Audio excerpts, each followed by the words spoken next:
Now, what I'd like to present now is our work from the project for setting up this transnational decision support toolbox, as Anne already introduced roughly before.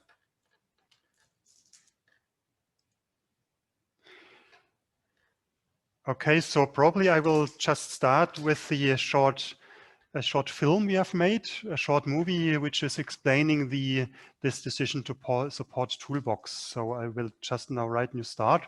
And if you cannot hear it or something, if there's a problem with the sound, maybe please just let me know, but it should work. Groundwater is an important drinking water source. However, climate change, overexploitation, or contamination put our groundwater resources under stress. A method to address groundwater vulnerability is Managed Aquifer Recharge, MAR. Excess water, for example from rainfall or flooding, can be infiltrated into an aquifer to recharge groundwater. In order to identify suitable sites for potential MAR application in Central European countries, the EU project DEEPWATER-CE has developed a handbook including a decision support toolbox. This handbook follows a multidisciplinary approach and analyzes the potential of 6 MAR types for Central Europe.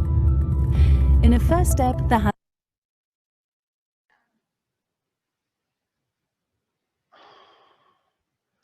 Ich mache gar nichts mehr jetzt. The sound is gone. Areas with a current or future need for MAR with the help of climate models and provides information about the differing climatic water balances in Central Europe. In a second step, suitable and non-suitable areas of potential MAR application can be detected using geological and hydrogeological selection criteria. A different set of criteria and different target ranges are applied in the third step that helps to classify suitable pilot areas for MAR application. Step 4 then helps to analyze the potential of specific pilot sites. As the 6 different MAR types react differently to climate extreme situations, their sensitivity is analyzed through an evaluation of impact chains. And finally, in combination with a 4-step procedure, the DEEPWATER-CE team will provide guidelines for feasibility studies that will help to put the respective MAR scheme into practice.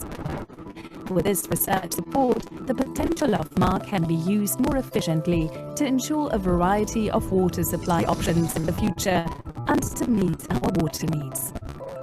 If you wish to access our material or seek professional advice, our team is happy to get in touch with you.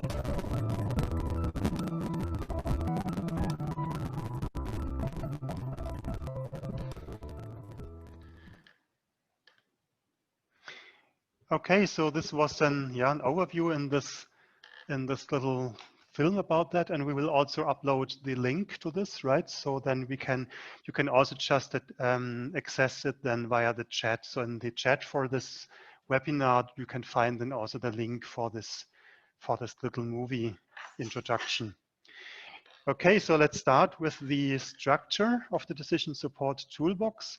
So basically it's including checklists. So checklists means we are compiling sets of selection criteria specific to MAR types. So that means what is going in is first of all climatological selection criteria. Then we have hydrogeological and geological ones. And then also analyzing the sensitivity of MAR to climatic extremes. So this all goes into the toolbox, and that means in form of checklists. That means so that we have certain selection criteria for that, and the outcome is then maps of areas which are suitable for MAR, just for the general structure. So we are concentrating on 6 MAR types, which are relevant or most relevant for the area of Central Europe. And as Anne already did introduce and make it very just shortly, Those are ditches. That's also aquifer storage and recovery, recharge dam, induced river and lake bank filtration, infiltration ponds, and underground dams. So that's the 6 MAR types, which are relevant here in our case. And the procedure in the toolbox is basically consisting of 4 steps. So the first step is looking at the exposure to climate extremes and the scale that is relating to the whole area of Central Europe. Then the second step is general greening for geological and hydrogeological aspects.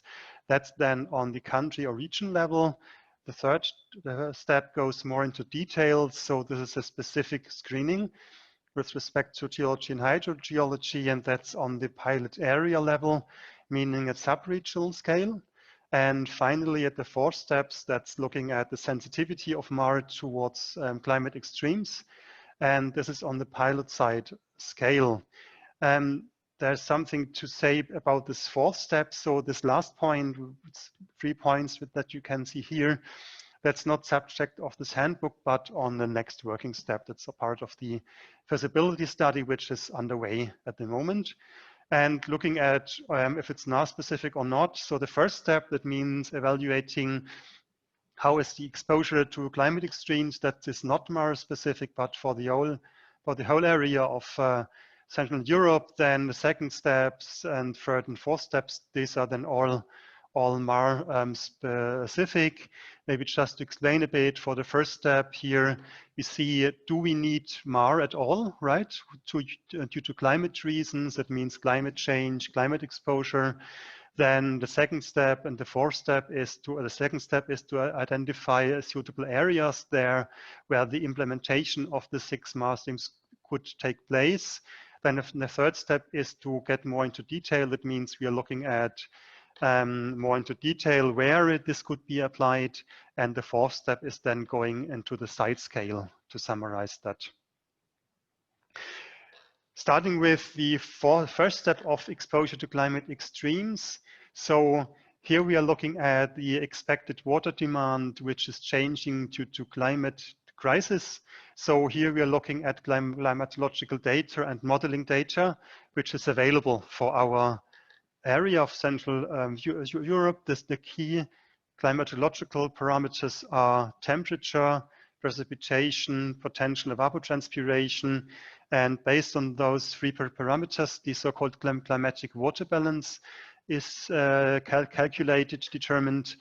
And so by that, we get information about the water supply of the area. Is it sufficient? Is there a deficit, for example? Is there a surplus of water? And by that, we can then obtain a climate exposure indicator. And based on this climatic water balance, we can set 4 different climatic exposure categories, which we'll see later in order to characterize that. So what we are doing is we are looking at simulation data. That means on results of climate simulations. And by that, we have a set of maps for 2 periods in the future. That means the time between 2021 and 2050, and between 2071 to 1100 to this year. And we compare so these 2 future climate windows to the reference period, which is 1971 to 2000.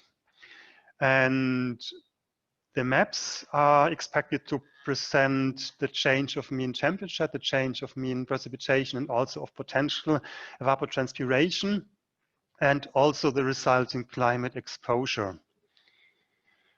And looking at these maps, we can then identify areas where there is a high potential for MAR in terms of climate exposure. So what we are looking at is at grid points of 12.5 by 12.5 kilometer resolution. So I try to depict this here in this map. So we are looking at Central Europe, and we have a grid laid over this area with this grid resolution. So that means we are looking at climate data on this scale, right? That means we have slightly above 15,000 grid points in total, which are evaluated in the end. Looking at the climate simulations which were used, so we have two different global models which are considered. So those are mentioned here. Then we have a certain regional model, and we have also, for each of the cases, we have two modeling, also climate scenarios. One is a relative optimistic one, and the other is a more pessimistic one with respect to the assumptions, what we can expect in the future. And we are looking at a certain scoring scheme. That means we are evaluating this data with and try to get a score. That means how can we judge those changes. First of all, we're looking at the 30-year average for each climate window, and we're looking at different percentile ranges. That means greater than the 25th percentile, so P means percentile here, then 50 to the 75th one, then the 25th to the 50th one, and smaller than the 25th one. And respectively, we have a certain scale. And we also look at the differences. So maybe a take-home message from this slide is we are looking at the 30 years average, and we also look at the differences. That means difference between the future climate window and the reference period. To make this a bit more clear, here's a little example. So if at a given grid point, the 30 years average is above the 25th percentiles, that means that this does mean we have a score of 4. That means the highest score, because this is rather exceptional. Because it means if it's smaller than the 25th percentile, the probability is relatively low. And looking then at the difference value, if, for example, if we say the difference is corresponding to something which is higher than the 75th percentile, that means this is rather common or a relative high probability. So this gets a very low score, the score of 1. Then the final score is then obtained by multiplying this average score with the difference score to get those 4 exposure categories, which are here.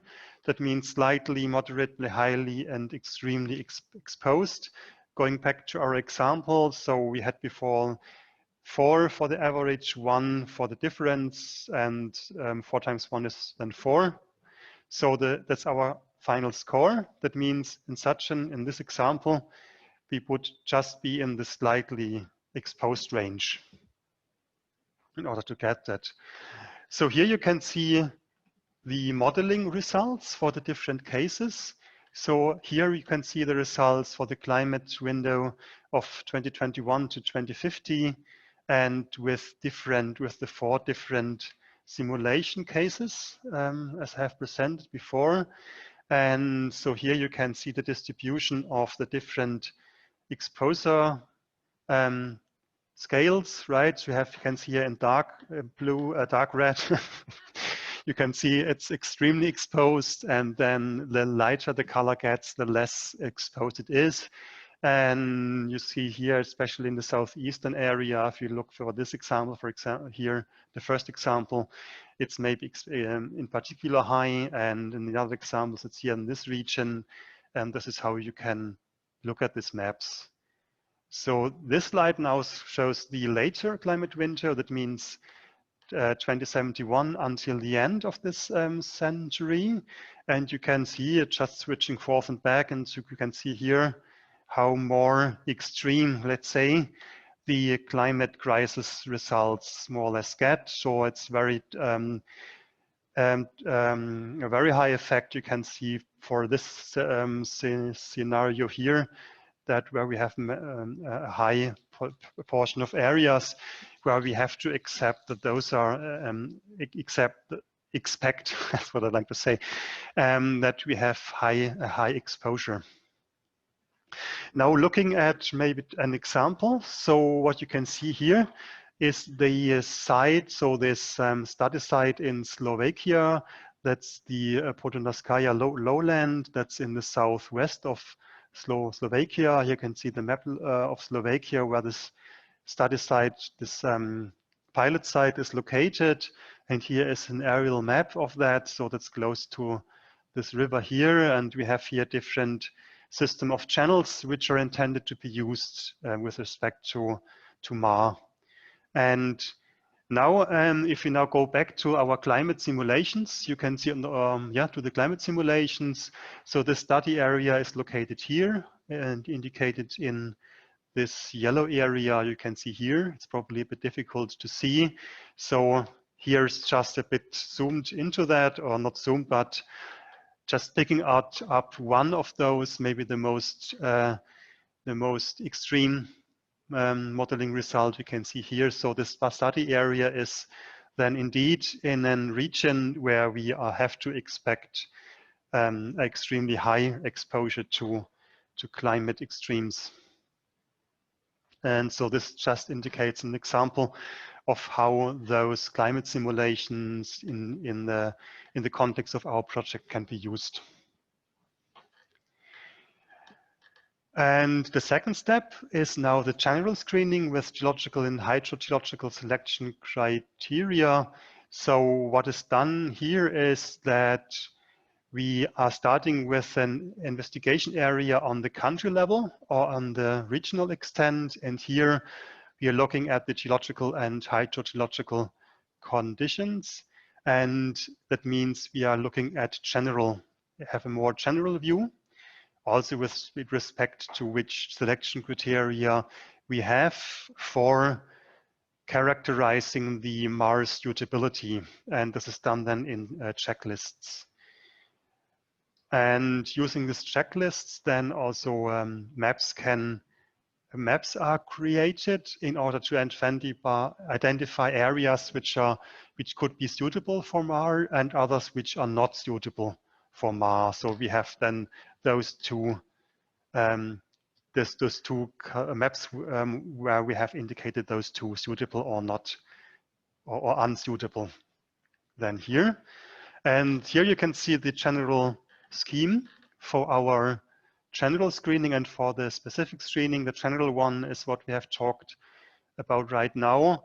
The difference between those is that in the specific level, we are looking at more details, right, with respect to the site that we can expect. I won't go much into detail now on the different steps, and I would like to refer then to the handbook because it's also a matter of the time for now, right? And it's also maybe better to have maybe a very detailed view and to have a look onto this then later. Okay, so as I have pointed out, the general parameters are restriction parameters, so we can sort out areas which are not suited, right, for our 6 MAR types. And we can, by this general screening, we can just get through that one by one and exclude then certain areas on the country level where those are not adequate, right? And also to see that on the resulting map in the end. As I have said, we are talking about a set of selection criteria, and here you can find them now for the general case. So that means the general parameter set. So we have subdivided it between characteristics of the surface water, of the water source, and the surface characteristics. And not going so much into everything in detail here, but to say this rather shortly, for the surface water characteristics, it's important to look at this distance from the surface water source. And concerning surface characteristics, looking at the lithology of the surface formations, also on the slope. And then this is then these are important points for those two aspects. And then looking at the aquifer characteristics, it needs to be looked at the depth of the top of the aquifer. That means at the location at the lithology of the aquifer, at the depth of the groundwater table, and also for that we have then specific points, specific details for that, which are then explained in this table. Also here, due to the time limit, I will just also here, or we will just refer the details then to the handbook, and a link where you can find this handbook is then also provided now in our webinar chat. So you can just directly obtain this handbook from there too. There is a specific case if you look at karst, right? So if you have karst areas, so then we have also to look at that we have very specific geologic and hydrogeological criteria. So that means we have a very high heterogeneity, also a very highly complex area. That means we might have run into troubles concerning the resolution and the scale of the mapping. Probably we have to deal with a higher resolution of our field exploration, for example, in order to meet those special aspects of the karst environment. That means that pre-existing methods which are applied, for example, for forest aquifers have to modify it in a very much if you're looking at karst environment. To summarize that rather shortly, as I said, we have extreme complexity. We have a very high different range of porosities and subsurfaces. We have rock porosity. We have also fissures, for example, and of course we have the caves and we have the karst conduits. Alone, this is a very huge range we have to look at, and of course there are many other aspects which are making karst very special, and we also need to consider that for hydrogeological and geological investigation, and later on, of course, for an adequate suitability mapping. The third step is then the specific screening with geological and hydrogeological selection criteria. So what we are doing here is that we are looking at the areas we have identified to be suitable above, right, in this general step. And now we are going more into detail for those suitable areas. So we are investigating those further with this set of specific selection criteria, which are laid down in the handbook, which I will just now give a short overview. And the goal of that is to get a suitability on a 3-level scale. That means low, moderate, and high suitability. And then based on that, then potential pilot areas can be specified. It's not then the very pilot site, but here we are maybe one step before. It means a pilot area, the further specified area where then the concrete site can be then identified later on, for which then also the feasibility study is done the next step. And yes, exactly. So that means the pilot area includes then several, or can include several potential MAR sites, MAR pilot sites.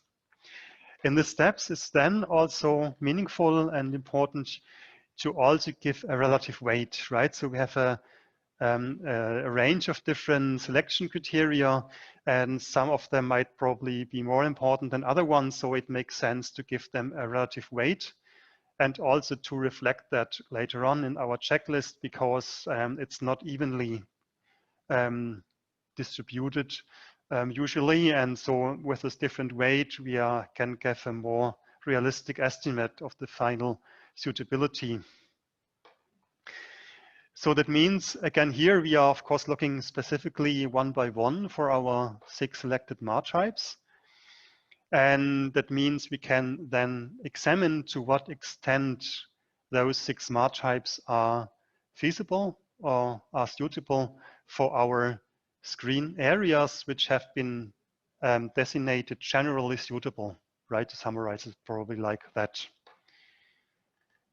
And that means this is a repetition probably from just before. It means before the first step was then the general level, and then we have now the next step saying high, moderate, and low suitability in this third step.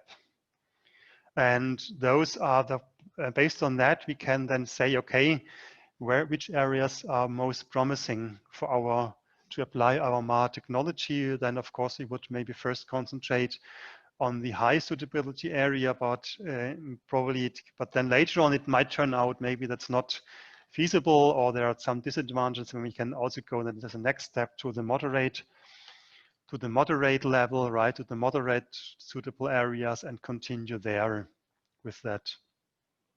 And the aim is to identify areas which are most promising, right, to be used. And also the information we obtain here, and probably also, of course, at the very first information from the previous general step, this is of course also very valuable information for regional water management and for stakeholders involved there. That means regulatory authorities and technical experts in this step.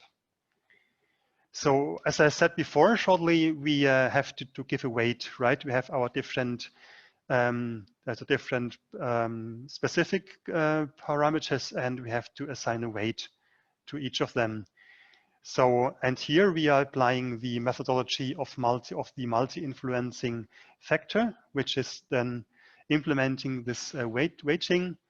So that means we are looking at the influence of each criterion to all others, and based on the degree of correlation, and we are assigning a factor towards all of those relations. A factor of 1 is saying we have a major influence, then 0.5 minor impact, where if it's 0, then there is no significant impact at all. And so how can we get an estimate of which factor is adequate? So, well, this is based on expert judgment. Yes, so that means based on professional experience. So which value between 1 and 0, 1.5 or 0 we assign to each data pairs. And in the current Deepwater project we are talking about, so this has been done by our respective experts for each of those fields. So then we can also give them a parameter range, right? We have now defined what is the importance. Now we're looking at more detail of each of the parameters and can define a range between so it means minimum and maximum values. And the higher the suitability, the higher in the end the value is assigned to that. Finally, the final weight of the criterion is then given by the sum of its multiplied suitability values, and this is divided by the sum of the multiplied suitability values for all criteria, and this then expressed in percentage. So this is very shortly summarized on how this procedure is working. So here you can see now the parameter list of our specific investigation. That means the specific parameters from geology and hydrogeology for characterizing MAR suitability. And also to give you an overview, again, we have now the subdivision in different categories. So we have the characteristic of the water source, and as described before, but now we have to go more into detail. Also for the surface characteristics, we have to go more into detail. We have the lithology as before, then the soil type, land use and slope, and we have then different categories, not reading out everything here, because it's maybe also not a bit boring. So better have just a look at on the handbook, right? So I think that's better.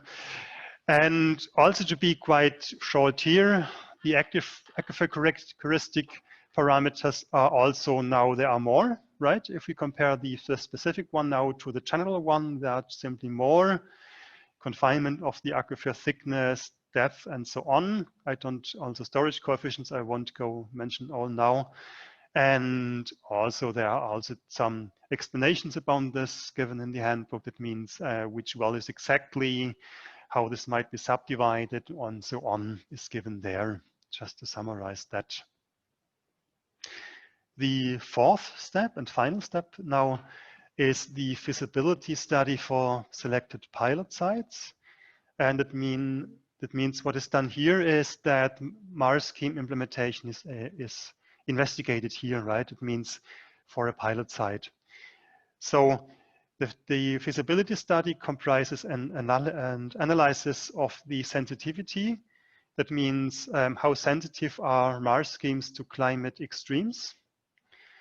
Then it's on setting up guidelines for assessing water demand and supply before and after the implementation of MAR. Then setting up guidelines for selecting suitable technical solutions and also risk management techniques for the MAR schemes, and this includes field measurements and monitoring. And finally, setting up guidelines for performing cost-benefit analysis and defining MAR schemes frameworks for the Central European regulation context, right? So those are the steps here to be mentioned. As I said before, now also part of the handbook is this top one here. It means analyzing the sensitivity of MAR schemes to climate extremes.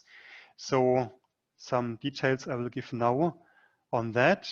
So what we have to look at is a characterization of the inputs and the resulting outputs and interconnections between the parameters. And here we are applying impact chains in order to look at this, and I will just explain it in the next slide, taking from the handbook. So an impact chain is illustrated here. So we have a certain trigger that's a climate extreme, right? It can be a drought, for example, or it can be a flooding event. And this trigger is then causing a hazardous event. That means we have a natural hazard, we have anthropogenic impacts, which also can, of course, interact. And then we have the characteristics of the hydrogeological and surface environment, of course, also giving the basis, influencing all this, of course. And the hazardous events are causing a final impact. That means in our case, that's an effect on MAR, which we can expect for MAR. And we need to do some precaution measures in order to respond to those impacts. And in this, we are looking at the MAR sensitivity.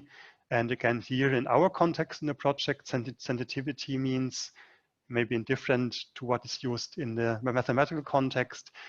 It means sensitivity of MAR towards climate extremes. That is the way how we use the sensitivity term, maybe just to make this a bit more clear. And it's also indicated here. And this is then done on the regional context because we are looking at the climate maps, which are done for the whole area of Central Europe. So in order to investigate this in more detail and also to get into a site relation and so on, this is why we are doing this checklists. That means checklists means we are summarizing the parameters which are of importance, and this we have to do with all those different aspects. And so the checklist, that means for triggers, for the hazardous events, the different kinds. And then we can obtain a list for the final impact, which we can expect, and also a list on, okay, what do we have to do in order to reach a precaution, right, to our MAR system. And the working steps to do so, or also the outcome, what we have doing that, then we get finally a map where we have this climate indicators and also the climatic changes, temperatures, and so on. Then also we have maps on available information concerning natural hazard and related risks. Then we have anthropogenic impact maps and databases associated to that. Also maps and databases concerning topographical information, geological, hydrogeological information, and also land cover maps. So that means we see here, oh, it's overlaps kind of. And finally, this information then helps us to set up models for our pilot MAR sites. And looking at this final column here in the MAR sensitivity, here we will then finally obtain a sensitivity report, right? And also a report including, okay, what do we have to consider to have enough precaution for our MAR system? As I said, the checklists are done specifically for the 6 MAR types, right? And also for the different components of the impact chain, as we foresaw in the previous slide. And also what is done here, that is basically what I've also already described, right, in the previous slide. And just to say that as a final conclusion out of this checklist, so this checklist can contribute to draft recommendations for the planning and implementation of future MAR systems, right? So this is also maybe something which can be taken up by other researchers, taken up in a practice, right, according to that. So now here you can see the overall checklist just considering this sensitivity of MAR to extreme events, right? So here we have just made a list of different triggers and stimuli which are important with respect to climate extremes. Then we've also summarized hazardous events which can be there, for example, flash floods, droughts, and so on. Different anthropogenic impacts which can be important. That means overexploitation of groundwater, land use impacts, different kinds of pollution, to say that shortly. Then surface and hydrogeological environmental aspects are, for example, land cover, slope, surface water source, aquifer type, and other features, not mentioning now all. Then looking at the effects and the impacts of MAR, which can be there. It can be slope stabilities, for example, erosion, then flooding of infrastructure, and a couple of more things here. Probably we are not so much time now, rather I'll be a bit fast now. Yes, I think that's better. And looking at the precaution targets, that means what have we to consider in order to have enough precaution. That means we have to concentrate of the temporal interruption in operation, which can take place due to these different hazards. There can be structural damage in marine infrastructure. We have to look at, there can be water quantity problems and quality problems. So these are things we have to be aware of, and this should be also included in our precaution measures we have in the end. So at this point, maybe also to have enough time to answer your questions if you have, and to go a little bit into a discussion about that. I will now stop my presentation here and just like to point you toward that one. So we've had a short questionnaire for this webinar, and it would be nice if you could just have a look to it. So we have given also the link in the webinar chat, and already a thank you for that. And thank you, of course, for your kind attention. And we just also added once more the website of our project site, and also just our email addresses here. And I would say now the floor is open for any discussion points, questions, and so on. Then thank you very much.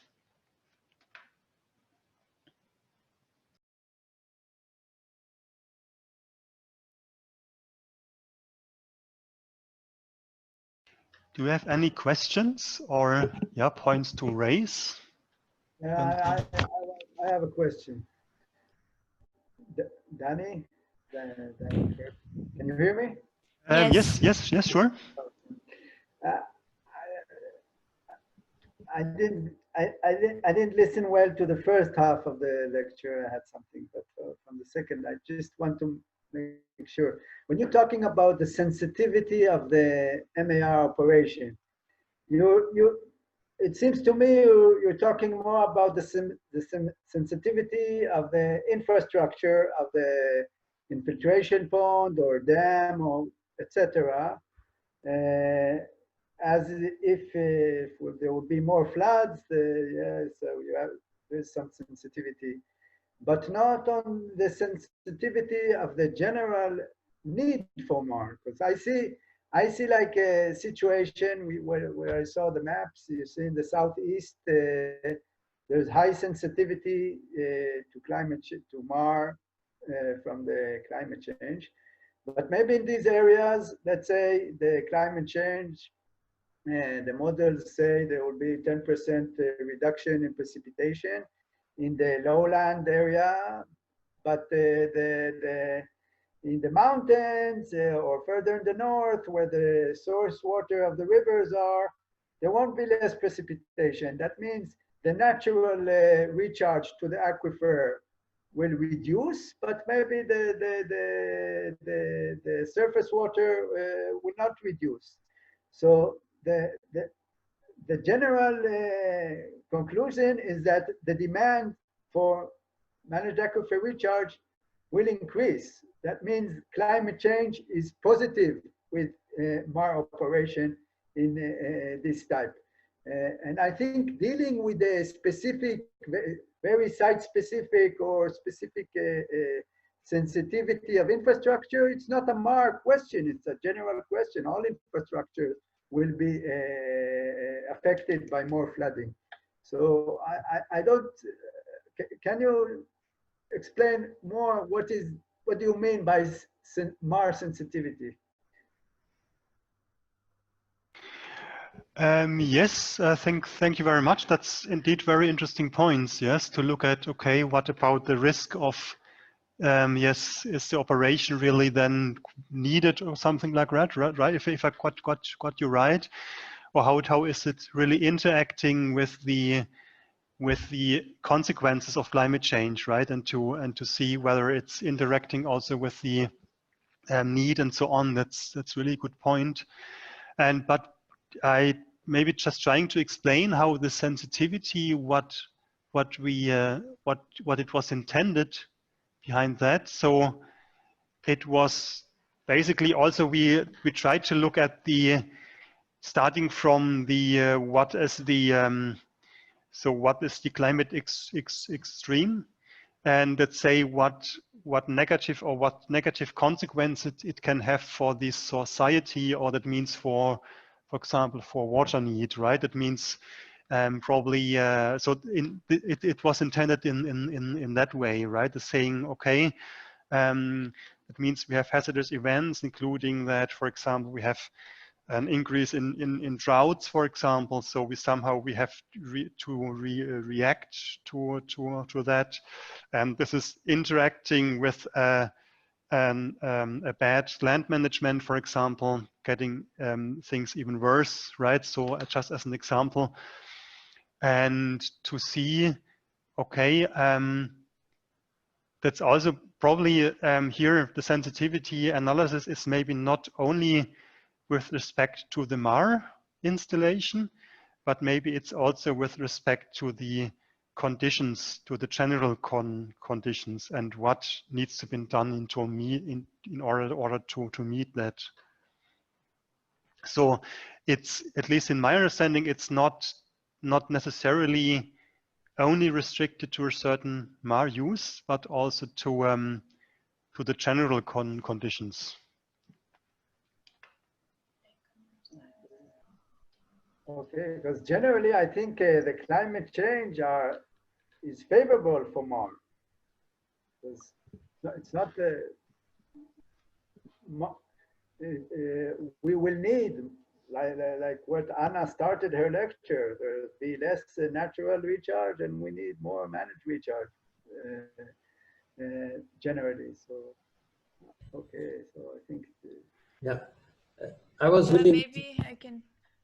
Sorry, can I also try to answer this question, Danny? And it's a nice point you're raising, that we should also look at the sensitivity of the system due to climate change, the need. So we are intending to, I hope we are intending to do that with these climate maps in the beginning that we saw in Arno's lecture. Maybe you didn't see them personally. And the problem, I think, which is also, we had really big trouble to answer this question of the sensitivity of climate-induced extreme events of the Mars side. It was written in the application form like that, and we tried to find a solution to build an answer to that. And so that's why we focused in this area on events that focus on the infrastructure and the risk of the Mars scheme, but the need or the sensitivity of climate events to the need of Mars, that will be covered due to the climate maps, the climate exposure maps we will have in the beginning. Maybe that could be an answer. Yes, probably yes, probably in the sense that we say, okay, we are looking at our climate maps, and the climate maps as a very first step we get as an indication where it is useful for MAR, and also maybe where it's changing, right? Maybe it can also be, maybe this is also could be an idea to extend this approach, saying, okay, not only what we expect, but only to consider a change, right? And if it's, for example, getting, as you said, if there's even a positive effect of climate change, so it's getting less exposed, for example, and then the necessity might be lower for MAR. So to have to vary this, maybe this is going into the direction what you meant. Yeah, I think if we look 50 years ahead, the question if the dam will hold a flood is not a question people who are dealing with managed aquifer recharge so important. People, they're engineers who deal with dams. But if we're looking 50 years ahead, will the water market need more MAR? We need less MAR projects. That's the more serious questions we have to ask, I think, when we looking on climate change and managed aquifer recharge. Okay, that's the point I wanted to say.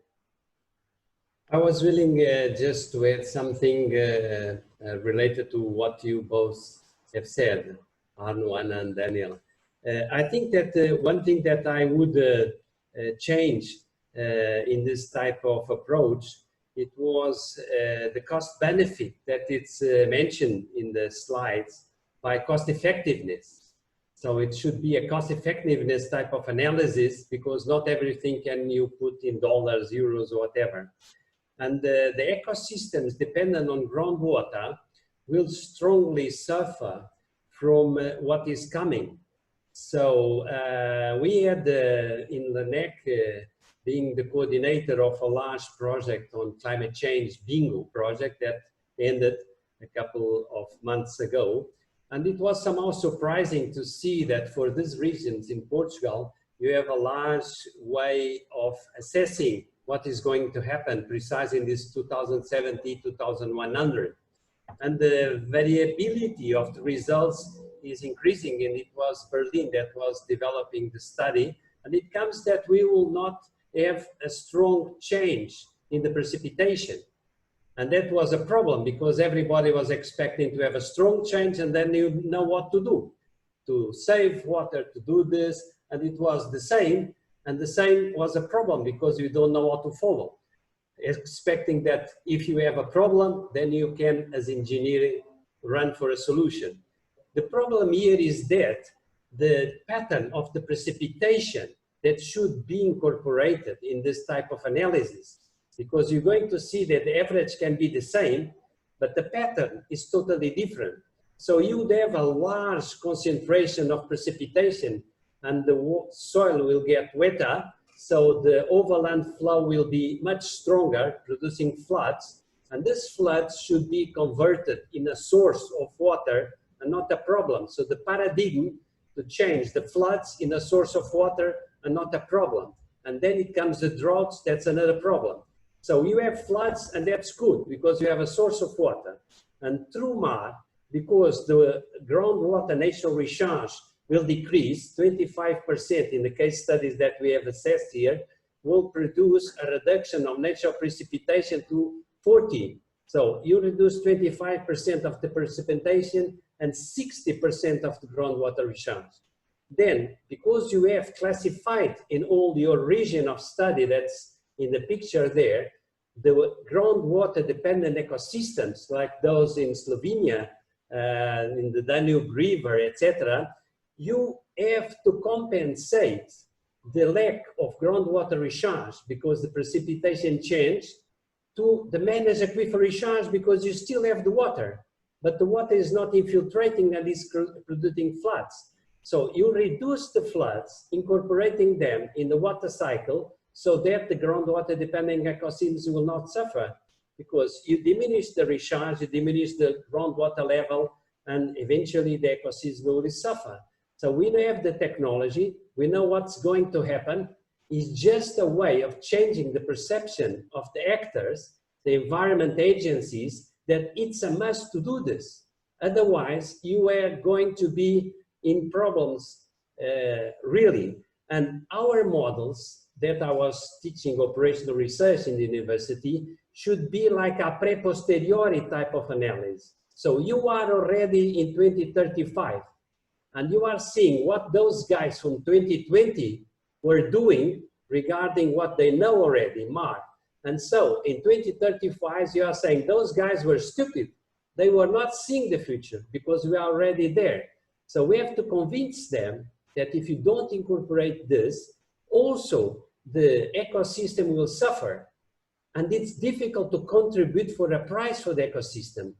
The frogs, how much does it cost each frog, each duck, each fish, etc., in the ponds that are going to be dry? So this is a type of analysis. Just one extra point that is very important. You are seeing parts of Europe there, and we have used also MAR in modeling, not to put in aquifers, but in aquitars for the land subsidence.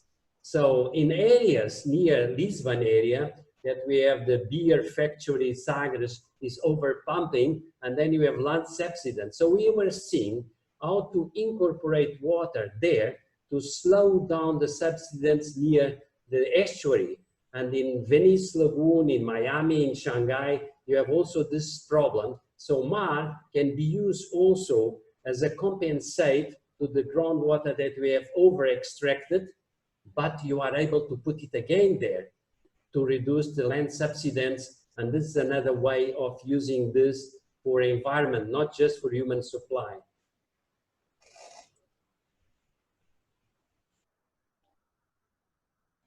JP, did you use a cost-benefit analysis in the Bingo project?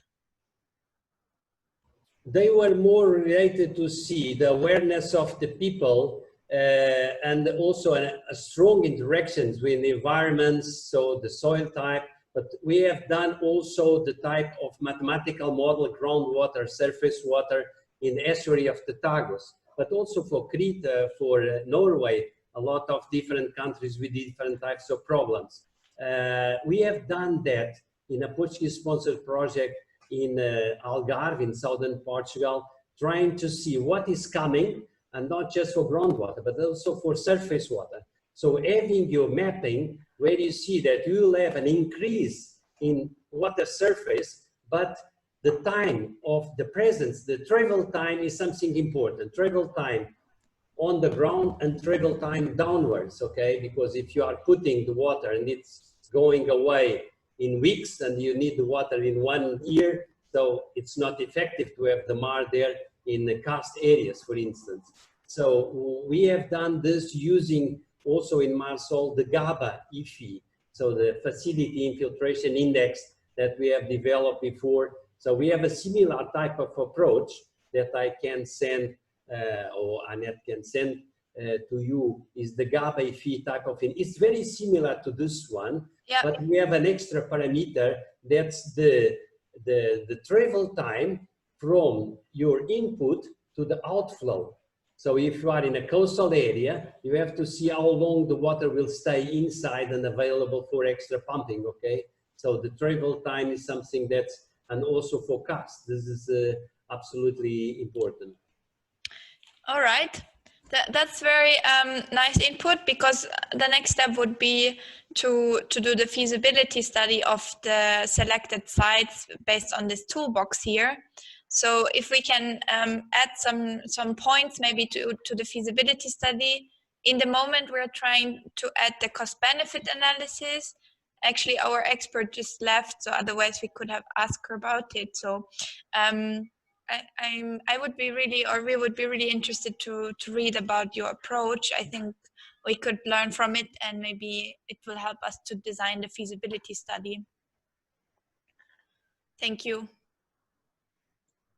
Maybe I also can add something. I found this discussion extremely interesting, I have to say. And I think we are all on the same page. We need somehow criteria to select sites and stuff like this. The problem we had here in this discussion is, how do I judge parameters? Do I see them positively or negatively? A flooding event might be negative for the infrastructure, might be extremely positive for the application of MAR, as you have water, basically. And I think this is a crucial point. You have somehow to evaluate these parameters from both sides. They might both have a positive or a negative end, and you have to somehow judge that and rate that. And this is, I think, what the discussion was about. And yeah, it's interesting.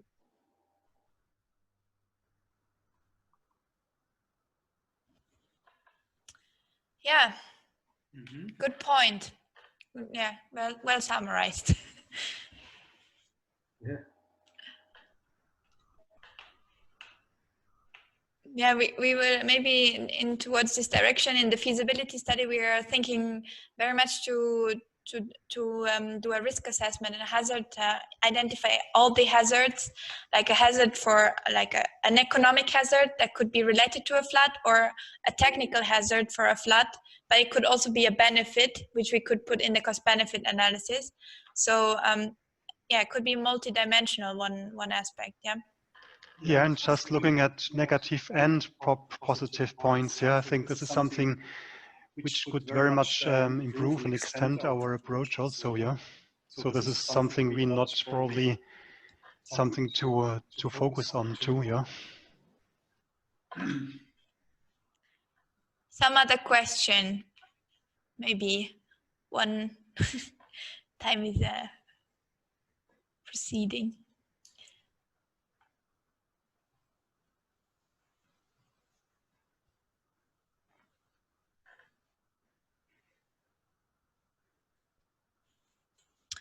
Yeah, so we have shared the links here in our chat for the video and for the handbook in case you're interested.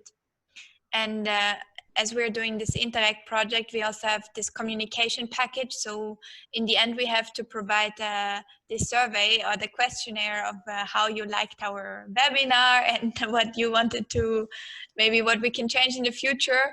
So we would definitely be grateful if you could fill that, and we can report something to the joint secretary and the management authorities that we did something. So yeah, that's always the point, so that we have something nice we can write. We would definitely be happy if you could fill the survey and give us some data. They even want to do some statistics with that, so that would be great. And yeah, we are really happy that so many people joined from you and are interested and helped us in a really productive discussion. And also some new faces today to meet some new people to extend the MAR network. We're really happy about that. I was just intending to send to you. We have been together in Marsol in Zaragoza 1 year ago. It was the European Innovation Partnership on Water, and we had a booth there. And we have a whole day with Escalante, also Enrique, and that was I invited from Washington DC the coordinator of the Emerald Planet TV, and this is launching worldwide environment types of analysis. And I have just been in contact with him, and I just put it in LANEC 4 interviews. They have every week 1 hour of the environment that goes worldwide. So 4,000 TVs in the United States and worldwide. And he was inviting us to have some kind like a managed aquifer recharge type of conference. So one program that I could share with you. And so it would be like kind of 12 minutes, 12 minutes, 32 seconds, and 4 type of people. And your Deepwater and Marsolut and also the Marsol could be something. The interesting point is that we could convince with this type of video the application of what we have developed so far, and we can have different types of view, but your view is very similar to ours in Marsol and Gabardine, so we know enough to be applied. And we have to stress that this is the part of the solution for the future. So trying to bring awareness, for instance, if you go to www.lanec.pt, and we have research, and I have like 24 or more videos on this, including the managed aquifer recharge experiments, man-made soil to remove the pollutants before reaching the groundwater recharge. So reaching the aquifer, that's precisely what Marcel Horowitz, that's there, and Teresa and also Christoph Schutt, that are the coordinators of this PhD, are doing. So I will keep in touch with you. I don't know if you would like to will, at least one people from your interesting the project, and we'll try to make like 4 different people from 4 different projects addressing what we know, and we trust that is reliable to be applied. No fear, it's a sound, safe, and sustainable technology. That was the conclusion of Mark, but somebody don't believe yet. So I think this is part of the dissemination. I will send the email of him to him. So is Samuel Hancock, very well known. So I will try to see. It's a volunteer. If you'd like to make dissemination of your project like this, it's welcome. Okay. Yeah, thank you for this offer. I think we're gladly taking helping, and it would be really helpful for us, and we would like to support you or support us with disseminating our work. That's also always something really nice to report. So thank you. Yeah, thanks. That sounds really, really good. Yeah. Mm-hmm. All right. We would also like to make you aware that we have this LinkedIn profiles. I will try to send you something. Doesn't work in the moment. I know that most of you are already connected with the internet, with the Transnational Virtual Square that we have on LinkedIn, where we can keep in touch where on social media. And yeah, I would like to invite everyone to join and start our discussions where we disseminate our project. So let me just try to send that to you. So here's a PDF where we have the QR code to join our LinkedIn groups. We would be really happy to see some more of you there. Is there something else to say, Arno? Then Nico and now it's working. Yes, okay. Thank you very much. Yes, so I think also from my side, I think so we have provided also the handbook and the information, the link to that. And yes, it would be very nice to see you also in this later on in this our groups, right? These discussion groups. And yes, at this part, let me say a big thank you to all. It was really interesting and nice. And Well, we have to thank you, Arno and Anne, that you organized this here and that we got some idea of what you are doing in your project. And I think it's very good that we are somehow connected. Yeah. Let's see that this is a fruitful connection for the time to come in these two projects.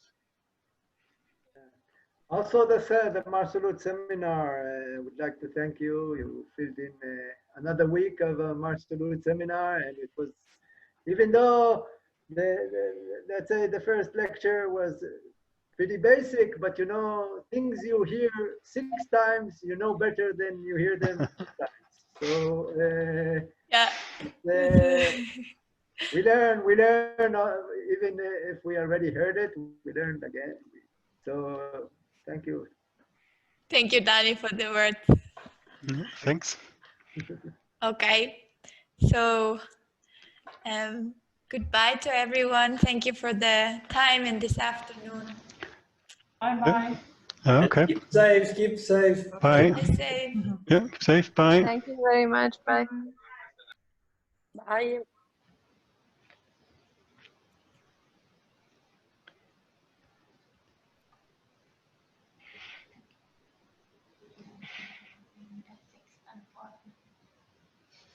Ah gut, vielleicht hat das irgendwann, kommt noch was. Aber ja, es klingt ja noch, als wenn ich mal, gib mir mal nochmal Bescheid, wenn Frau Maas